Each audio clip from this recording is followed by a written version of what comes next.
ನಮಸ್ಕಾರ ವೀಕ್ಷಕರೇ. ಇವತ್ತು ಈ ವಿಡಿಯೋದಲ್ಲಿ ಕುವೆಂಪು ಅವರ ಒಂದು ಮುಖ್ಯವಾದ ಕವಿತೆಯನ್ನು ಪ್ರಸ್ತುತಪಡಿಸಬೇಕು ಅಂದ್ಕೊಂಡಿದ್ದೇನೆ.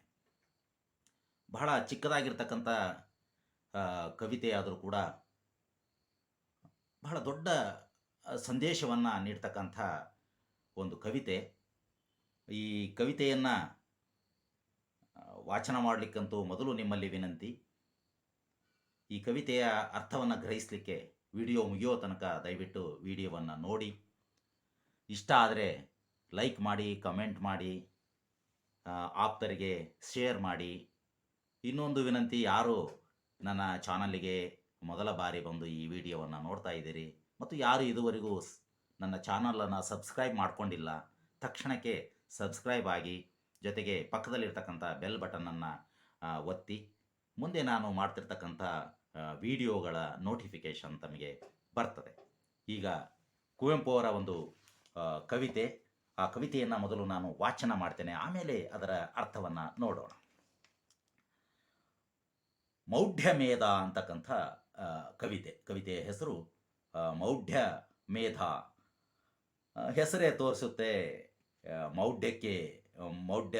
ಮೂಢನಂಬಿಕೆಗೆ ವಿರುದ್ಧವಾಗಿ ಈ ಕವಿತೆ ಇದೆ ಅಂತಕ್ಕಂಥದ್ದನ್ನು. ಕುವೆಂಪು ಅವರು ಇದನ್ನು 1962ರಲ್ಲಿ ಬರೆದಿದ್ದಾರೆ. ಅಂದರೆ ಒಂದು ತೀರ ತಾರುಣ್ಯದಲ್ಲಿ ಬರೆದಿರ್ತಕ್ಕಂಥ ಕವಿತೆ ಏನಲ್ಲ. ಅಂದರೆ ಚಿಕ್ಕ ವಯಸ್ಸಿನಲ್ಲಿ ಅವ್ರು ಹಾಗಿದ್ದರು, ಆಮೇಲೆ ಪರಿವರ್ತನೆ ಆದರು, ಹೀಗೆಲ್ಲ ಹೇಳ್ತೀವಲ್ಲ. ಸುಮಾರು 62 ಅಂದರೆ ಅವರಿಗೆ 58 ವರ್ಷ ವಯಸ್ಸು. ಆ ವಯಸ್ಸಿನಲ್ಲಿ ಬರೆದಿರ್ತಕ್ಕಂಥ ಭಾಳ ಅರ್ಥಪೂರ್ಣವಾಗಿರ್ತಕ್ಕಂಥ ಕವಿತೆ ಮೌಢ್ಯ ಮೇಧ. ಎತ್ತಿ ಋತ್ವಿಕರನ್ನು ಎಸೆ ಹೋಮಕುಂಡಕ್ಕೆ, ಎತ್ತಿ ಋತ್ವಿಕರನ್ನು ಎಸೆ ಹೋಮಕುಂಡಕ್ಕೆ, ಅಷ್ಟಗ್ರಹ ಕೂಟ ದೋಷ ಪರಿಹಾರಕ್ಕೆ. ಓ ಬೆಪ್ಪ, ತುಪ್ಪವನು ಬೆಂಕಿಗೆಸೆಯಲು ಶಮನವಾಗುವಡೆ ಗ್ರಹದ ಪೀಡೆ, ತುಪ್ಪವನು ಬೆಂಕಿಗೆಸೆಯಲು ಶಮನವಾಗುವಡೆ ಗ್ರಹದ ಪೀಡೆ, ಪುಷ್ಟನಪ್ಪ ಪುರೋಹಿತನಾಹುತಿ ಮಾಡೆ ಮತ್ತಷ್ಟು ಪರಿಹಾರ ದೊರೆಯುವುದೇನು ಕೇಡೆ.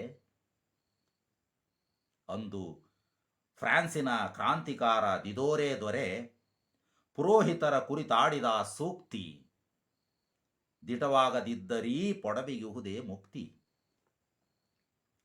ಕೊನೆಯ ಪುರೋಹಿತನ ಕರುಳು, ಕೊನೆಯ ದೊರೆಯ ಕೊರಳಿಗುರುಳು, ಬಿಗಿಯದಿದ್ದರೆಲ್ಲಿ ತಿರುಳು ಪೃಥ್ವಿ ಸ್ವಾತಂತ್ರ್ಯಕ್ಕೆ.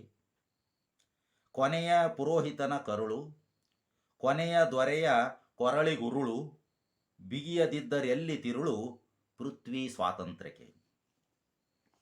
ಮತ್ತೆ ಮತ್ತೆ ಹಿಡಿಸುತ್ತಿಹರು ಜನಕ್ಕೆ ಮರುಳು, ಮತ್ತೆ ಮತ್ತೆ ಹಿಡಿಸುತ್ತಿಹರು ಜನಕ್ಕೆ ಮರುಳು. ಅಷ್ಟಗ್ರಹ ದುಷ್ಟಗ್ರಹ ಭಯವ ತೋರಿ, ಅಷ್ಟಗ್ರಹ ದುಷ್ಟಗ್ರಹ ಭಯವ ತೋರಿ, ಅರಳ ಹೆಸರಿನಲ್ಲಿ ಮರಳ ಬೀರಿ, ಅರಳ ಹೆಸರಿನಲ್ಲಿ ಮರಳ ಬೀರಿ, ಮಂಕು ಜನದ ಮನಕ್ಕೆ ಮಾಡುತ್ತಿಹರು ಅರುಳು ಮರುಳು. ಮಂಕು ಜನದ ಮನಕ್ಕೆ ಮಾಡುತ್ತಿಹರು ಅರುಳು ಮರುಳು. ಇದು ಮೌಢ್ಯ ಮೇಧ ಅಂತಕ್ಕಂಥ ಕುವೆಂಪು ಅವರ ಒಂದು ಕವಿತೆ.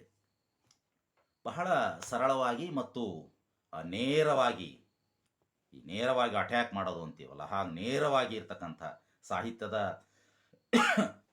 ಅನೇಕ ಈ ಕತೆ ಕಾದಂಬರಿಗಳಲ್ಲಿ ಪರೋಕ್ಷ ವಿಧಾನದಿಂದ ಒಂದು ತಾತ್ವಿಕತೆಯನ್ನು ಮಂಡಿಸೋದಿರ್ತದೆ. ಆದರೆ ಕುವೆಂಪು ಅವರ ಕೆಲವು ಇಂಥ ಗೀತೆಗಳು ನೇರವಾಗಿ ತೀರಾ ಸರಳವಾಗಿವೆ ಅಂದರೆ ಬಹಳಷ್ಟು ಜನರಿಗೆ ಮುಟ್ಟಬೇಕು ಅನ್ನೋದೇ ಅದರ ಉದ್ದೇಶ ಅನ್ನೋದನ್ನು ನಮಗೆ ಎದ್ದು ಕಾಣುತ್ತದೆ. ನೋಡಿ, ಸ್ಟೇಟ್ಮೆಂಟ್ ರೀತಿಯಲ್ಲಿ ಕವಿತೆ ಇದ್ದರೂ ಕೂಡ ಅದು ಎಷ್ಟು ಪರಿಣಾಮಕಾರಿ ಇದೆ ಅಂತೇಳಿ. ಎತ್ತಿ ಋತ್ವಿಕರನ್ನು ಎಸೆ ಹೋಮ ಕುಂಡಕ್ಕೆ. ಈ ಹೋಮ ಹವನ ಮಾಡಿಸ್ತಾರಲ್ಲ, ಅದ್ರ ಬಗ್ಗೆ ಕುವೆಂಪು ಎಷ್ಟು ವಿರೋಧ ಇತ್ತು ಅಂತ. ಹೋಮ ಹವನವನ್ನು ಯಾರೋ ಅವರೋ ಮಾಡಿಕೊಂಡು ದೇವರನ್ನು ಕಾಣ್ತೀವಿ ಅಂತಂದರೆ ಅದೊಂದು ನಂಬಿಕೆ ಅಂತ ಸುಮ್ಮನೆ ಇರ್ಬೋದು. ಈಗಲೂ ಕೇಳ್ತಾರೆ ಕೆಲವರು, ಮಾಡೋರು ಮಾಡ್ತಾರೆ ನಿಮಗೆ ಯಾಕೆ ಅಂತ.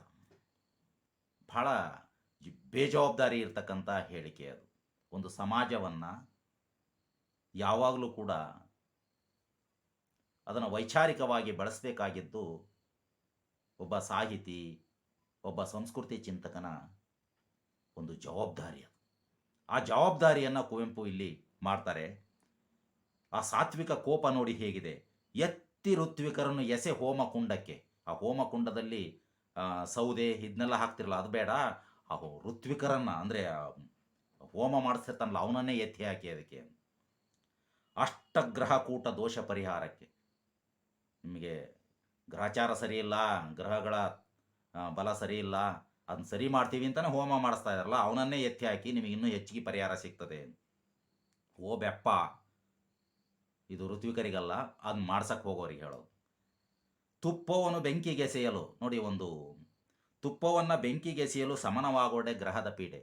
ನಿನಗೆ ಗ್ರಹದ ಒಂದು ತೊಂದರೆ ಇದೆ, ತುಪ್ಪವನ್ನು ಬೆಂಕಿಗೆ ಹಾಕಿದರೆ ಅದು ಹೋಗುತ್ತೆ ಅನ್ನೋದಾದರೆ, ಅಂಥ ತುಪ್ಪವನ್ನು ತಿಂದು ದಷ್ಟಪುಷ್ಟವಾಗಿದ್ದಾನಲ್ಲ ಅವನು, ಯಾರು ಹೋಮ ಮಾಡ್ಸಕ್ಕೆ ಬಂದಿದ್ದಾನಲ್ಲ ಋತ್ವಿಕ, ಅವನನ್ನೇ ಹಾಕಿಬಿಟ್ರೆ ಹೆಚ್ಚಿಗೆ ಪುಣ್ಯ ಸಿಗುತ್ತಲ್ಲ.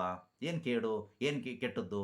ತುಪ್ಪ ಹಾಕೋ ಬದಲಿ ತುಪ್ಪ ತಿಂದು ಹೊಟ್ಟೆತುಂಬ ಅವನು ಇದಾನಲ್ಲ ಅವನನ್ನೇ ಹಾಕಿ. ತುಪ್ಪವನ್ನು ಬೆಂಕಿಗೆ ಸೇಯಲು ಸಮನವಾಗುವಡೆ ಗ್ರಹದ ಪೀಡೆ, ಪುಷ್ಟನಪ್ಪ ಪುರೋಹಿತನ ಆಹುತಿಯ ಮಾಡೆ. ಪುರೋಹಿತನನ್ನೇ ಆಹುತಿ ಮಾಡಿದರೆ ಏನು ಕೇಡು, ಮತ್ತಷ್ಟು ಪರಿಹಾರ ದೊರೀತದೆ ಅಲ್ವೇ? ಕುವೆಂಪು ಕೇಳ್ತಾ ಇದ್ದಾರೆ. ಅವರು ಒಂದು ಉಲ್ಲೇಖವನ್ನು ಕೂಡ ಇಲ್ಲಿ ಮಾಡ್ತಾರೆ. ಫ್ರಾನ್ಸಿನ ದೊರೆ ದಿದೋರೆಯ ಸ್ಟೇಟ್ಮೆಂಟನ್ನು ಅವರು ಇಲ್ಲಿ ಕಾವ್ಯದಲ್ಲಿ ತರ್ತಾರೆ. ಅಂದು ಫ್ರಾನ್ಸಿನ ಕ್ರಾಂತಿಕಾರ ದಿದೋರೆ ದೊರೆ ಪುರೋಹಿತರ ಕುರಿತಾಡಿದ ಸೂಕ್ತಿ. ಅವನು ಹೇಳಿದ ಸ್ಟೇಟ್ಮೆಂಟ್ ಏನಿದೆ, ಅವನು ಹೇಳಿದ ಒಂದು ಪುರೋಹಿತರ ಬಗ್ಗೆ ಹೇಳಿದ ಮಾತೇನಿದೆ, ಅದು ಸತ್ಯವಾಗದಿದ್ದರೆ ಈ ಪೃಥ್ವಿಗೆ, ಈ ಭೂಮಿಗೆ ಉಳಿಗಾಲವೇ ಇಲ್ಲ. ಅಲ್ಲಿ ಹೇಳ್ತಾರೆ, ಕೊನೆಯ ಪುರೋಹಿತನ ಕರುಳು, ಕೊನೆಯ ದೊರೆಯ ಕೊರಳಿಗುರುಳು.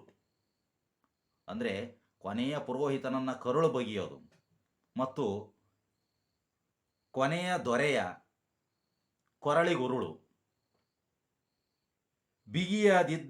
ಬಿಗಿಯದಿದ್ದರೆಲ್ಲಿ ತಿರುಳು ಪೃಥ್ವಿ ಸ್ವಾತಂತ್ರ್ಯಕ್ಕೆ. ಅಂದರೆ ಈ ಭೂಮಿಯ ಸ್ವಾತಂತ್ರ್ಯ ಅಂದರೆ ಈ ಸಮಾಜಕ್ಕೆ ಒಂದು ಸ್ವಾತಂತ್ರ್ಯ ಸಿಗಬೇಕಾದ್ರೆ ಇಬ್ಬರು ಅಧಿಕಾರ ಸ್ಥಾನದಲ್ಲಿ, ಒಂದು ಧಾರ್ಮಿಕ ಅಧಿಕಾರ ಇಟ್ಕೊಂಡಿರ್ತಕ್ಕಂಥ ಪುರೋಹಿತ, ಇನ್ನೊಬ್ಬ ರಾಜ್ಯಾಧಿಕಾರವನ್ನು, ದಂಡಾಧಿಕಾರವನ್ನು ಹಿಡ್ಕೊಂಡಿರ್ತಕ್ಕಂಥ ರಾಜ. ಇವರಿಬ್ಬರಿಂದನೇ ಸಮಾಜದ ಜನರು ಅಧೋಗತಿಗೆ ಹೋಗ್ತಾರೆ ಅಂತಕ್ಕಂಥದ್ದು.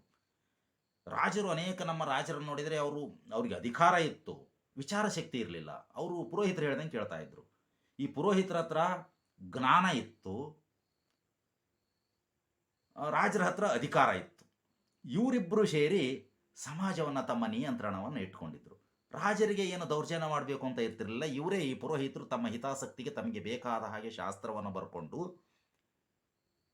ತಮಗೆ ಬೇಕಾದ ಹಾಗೆ ಶಾಸ್ತ್ರಗಳನ್ನು ರಚಿಸಿಕೊಂಡು ಆ ರಾಜನನ್ನು ತಾವು ಹೇಳುವ ಹಾಗೆ ಕೇಳುವ ಕೀಲುಗೊಂಬೆಯನ್ನಾಗಿ ಮಾಡಿಕೊಂಡಿದ್ರು. ಅವನ ಮೂಲಕ ದೌರ್ಜನ್ಯವನ್ನು ನಡೆಸ್ತಾ ಇದ್ರು. ದೌರ್ಜನ್ಯ ಮಾಡಬೇಕು ಅಂತ ರಾಜ ಮಾಡ್ತಾ ಇರಲಿಲ್ಲ, ಇದು ಶಾಸ್ತ್ರ ಸಮ್ಮತ, ಹೀಗೆ ಮಾಡಿದರೆ ಒಳ್ಳೆಯದಾಗುತ್ತೆ ಅಂತ ಅವನ ತೆಲಿಗೆ ಇವರು ತುಂಬ್ತಾ ಇದ್ರು. ಹಾಗಾಗಿ ಈ ಪುರೋಹಿತ ಮತ್ತು ರಾಜ, ಪುರೋಹಿತನ ಕರುಳು ಬಗೆಯೋದು ಮತ್ತು ರಾಜನ ಕೊರಳಿಗೆ ಉರುಳು ಹಾಕ್ತಕ್ಕಂಥದ್ದು, ನೇಣು ಹಾಕ್ತಕ್ಕಂಥದ್ದು, ಇವೆರಡು ಮಾಡಿದ ಮೇಲೇ ಈ ವೈಚಾರಿಕತೆಗೆ, ಜನರನ್ನ ವಿಚಾರ ಶಕ್ತಿಯನ್ನು ಬೆಳೆಸಲಿಕ್ಕೆ ಅಲ್ಲಿವರೆಗೂ ನಮಗೆ ಸ್ವಾತಂತ್ರ್ಯ ಸಿಗೋದಿಲ್ಲ ಅಂತಕ್ಕಂಥ ಮಾತನ್ನು ಇಲ್ಲಿ ಹೇಳ್ತಾರೆ. ಅಂದರೆ ಹೀಗೆ ಹೇಳಿದ ತಕ್ಷಣವೇ ಕುವೆಂಪು ಯಾವುದೋ ಕೊಲೆಯನ್ನು ಬೆಂಬಲಿಸ್ತಾರೆ, ಹಾಗಲ್ಲ. ಅದೊಂದು ಸಾತ್ವಿಕ ಕೋಪವನ್ನು, ಕುವೆಂಪು ಭಾಷೆಯನ್ನು ಬಳಸಬೇಕಾದಾಗ ಅವರು ಎರಡು ಹೇಳ್ತಾರೆ, ಒಂದು ಲೋಕೋಪಯೋಗಿ, ಒಂದು ಭಾವೋಪಯೋಗಿ ಅಂತ. ಭಾವೋಪಯೋಗಿ ಅಂದರೆ ಇಲ್ಲಿ ಅರ್ಥಕ್ಕಿಂತ ಕುವೆಂಪು ಅವರಿಗೆ ಸಾತ್ವಿಕ ಕೋಪ ಎಷ್ಟಿದೆ ಅನ್ನೋದನ್ನು ಅದು ಧ್ವನಿಸ್ತದೆ. ಅಂದರೆ ಭಾವೋಪಯೋಗಿಯಾಗಿ ಭಾಷೆ ಬಳಕೆ ಆಗಿದೆ. ಉರುಳಾಕೋದು ಅಂದ್ರೆ ಅವ್ರನ್ನ ಸಾಯಿಸೋದು, ಕರುಳು ಬಗೆಯೋದು ಅಂದ್ರೆ ಅವ್ರನ್ನ ಕೊಲೆ ಮಾಡೋದು, ಆ ರೀತಿಯ ಅರ್ಥ ಅಲ್ಲ. ಭಾವೋಪಯೋಗಿ ಅಂದರೆ ಅದಕ್ಕೆ ಎಷ್ಟು ವಿರೋಧ ಇದೆ ಅಂತಕ್ಕಂಥದ್ದನ್ನು ಈ ಭಾಷೆ ತೋರಿಸುತ್ತದೆ. ಮತ್ತೆ ಮತ್ತೆ ಹಿಡಿಸುತ್ತೀಯರು ಜನಕ್ಕೆ ಮರಳು, ಅಷ್ಟಗ್ರಹ ದುಷ್ಟಗ್ರಹ ಭಯವತೂರಿ. ಅರಳ ಹೆಸರಿನಲ್ಲಿ ಮರಳ ಬೀರಿ ಅಂದರೆ ತತ್ವದ ಹೆಸರಿನಲ್ಲಿ ಜೊಳ್ಳನ್ನ, ಕಾಳಿನ ಹೆಸರಿನಲ್ಲಿ ಜೊಳ್ಳನ್ನ ತುಂಬಿ ಮಂಕು ಜನದ ಮನಕ್ಕೆ ಮಾಡುತ್ತೀಯರು ಅರಳು ಮರಳು.